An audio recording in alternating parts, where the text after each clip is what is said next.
Hello, आ गए। कैसे हैं आप सभी लोग। ये है हमारा एसएससी एमटीएस पीवाईक्यू सीरीज़ का पार्ट 19। अगर आपने बाकी पार्ट नहीं देखे हैं तो जाइए देखिए भाई, ठीक है। और वीडियो को लाइक कर दीजिए, शेयर कर दीजिए, टेलीग्राम ज्वाइन कर लीजिए, चैनल को भी सब्सक्राइब कर दीजिए, है ना। चलिए चालू करते हैं अपने पहले क्वेश्चन से। आज के क्वेश्चन जो है वो ज़्यादा डीप में जाने वाले नहीं हैं, बस उनको देखना है, आंसर करना है और आगे बढ़ जाना है, ठीक है। आप लोग ध्यान से सुनिएगा, थोड़ा लिखूंगा कम, लिखने वाला है ही नहीं ज़्यादा, ठीक है। चलिए, निम्नलिखित में से कौन सा शासकीय अधिकारी राज्यसभा का पदेन सभापति होता है। बताइए, राज्यसभा का पदेन सभापति कौन होता है। तो ये होता है भारत का उपराष्ट्रपति। कौन? भारत का उपराष्ट्रपति। किस आर्टिकल के तहत होता है? तो ये आर्टिकल 64 के तहत, ठीक है। अभी हमारे उपराष्ट्रपति साहब ने इस्तीफा दिया था, फिर उसके बाद नए उपराष्ट्रपति बने हैं राधाकृष्णन, ठीक है। तो उपराष्ट्रपति जो पद है और बाकी सारे इसके रिलेटेड जो आर्टिकल्स हैं उनसे क्वेश्चन जरूर पूछ सकता है, ठीक है। तो सब पढ़ लेना एक बार। चलिए आगे बढ़ते हैं। यकृत ग्रंथि डैश स्त्रावित करती है जो पित्ताशय नामक एक थैली में संग्रहित होता है। बताइए। तो इसका राइट आंसर हो जाएगा पित्तरस। क्या स्त्रावित करती है? पित्तरस करती है, ठीक है। आगे बढ़ते हैं। वह न्यूनतम दर जिसके नीचे बैंकों को धन ऋण पर देने की अनुमति नहीं है, भारतीय रिजर्व बैंक द्वारा निर्दिष्ट कुछ मामलों को छोड़कर डैश कहलाती है। बताइए क्या कहलाती है। तो ये कहलाती है आधार दर, बेस रेट। क्या कहलाती है? आधार दर, बेस रेट, ठीक है। रिवर्स रेपो रेट क्या है? वह दर, वह रेट जिस पर केंद्रीय बैंक वाणिज्यिक बैंकों से धन उधार लेती है। आरबीआई जो है वो हमारी कॉमर्शियल बैंक के जो है उनसे धन उधार लेती है, ठीक है। रेपो रेट क्या है? वह दर, वह रेट जिस पर केंद्रीय बैंक वाणिज्यिक बैंकों को उधार देती है, ठीक है। आरबीआई बैंकों को उधार देती है, ठीक है। और कैश रेट जो है ये हमारे यहाँ का नहीं है, हमारे यहाँ नहीं यूज़ होता है ये शब्द ज़्यादातर, ठीक है। ये एक सामान्य शब्दावली है जो नकदी की दरों को संदर्भित करती है, ठीक है। आगे बढ़ते हैं। अर्चना भारत में लोकसभा चुनाव लड़ना चाहती है, वह अधिकतम कितने निर्वाचन क्षेत्रों से चुनाव लड़ सकती है। बताइए। तो कितने से लड़ सकती है? 2 से लड़ सकती है। कितनों से? 2 से। अभी हमारे राहुल गांधी जी ने लड़ा था ना, वायनाड से और रायबरेली से, ठीक है। आगे बढ़ते हैं। लोमश ऋषि गुफाएं निम्नलिखित में से किस पहाड़ी पर स्थित हैं। बताइए। तो किस पहाड़ी पर स्थित है ये? बराबर पहाड़ियों पर। किस पर? बराबर पहाड़ियों पर। बिहार राज्य के जहानाबाद जिले में स्थित है, ठीक है। आगे बढ़ते हैं। किस राजा को उसके सिक्कों पर वीणा बजाते हुए दिखाया गया है। बताइए। तो बहुत सिंपल सा क्वेश्चन है, इसका राइट आंसर हो जाएगा समुद्रगुप्त को। किसे? समुद्रगुप्त को, ठीक है। और इन्हें भारत का नेपोलियन भी कहते हैं, ठीक है।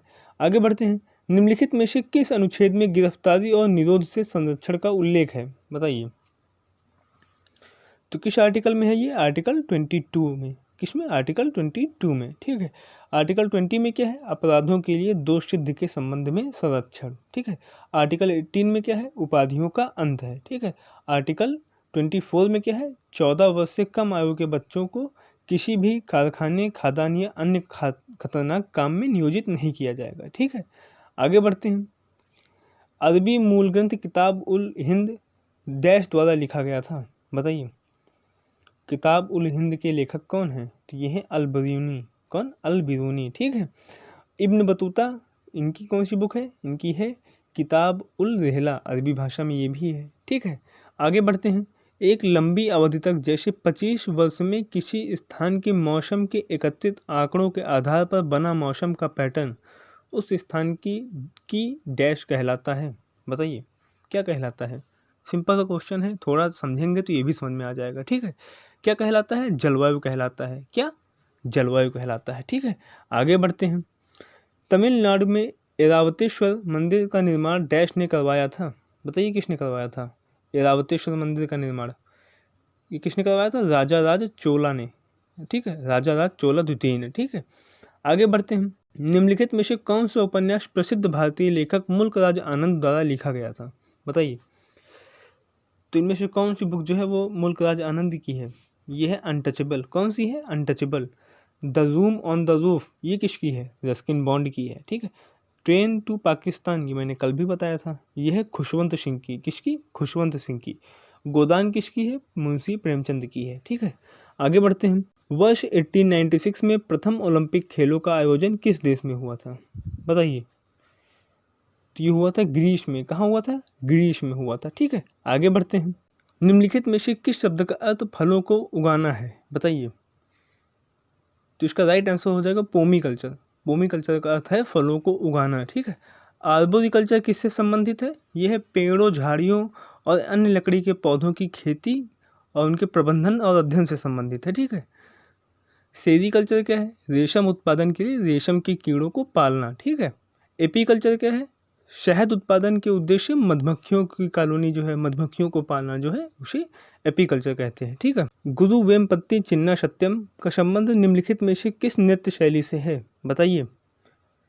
किससे है? तो यह है कुचिपुड़ी से। किससे? कुचिपुड़ी से है, ठीक है। आगे बढ़ते हैं। ग्रामीण रोजगार सृजन कार्यक्रम REGP सन डैश में शुरू किया गया था, बताइए कब शुरू किया गया था। तो ये शुरू किया गया था 1995 में। कब? 1995 में, ठीक है। आगे बढ़ते हैं। निम्नलिखित में से किसे पादप जगत के जल स्थलचर कहा जाता है?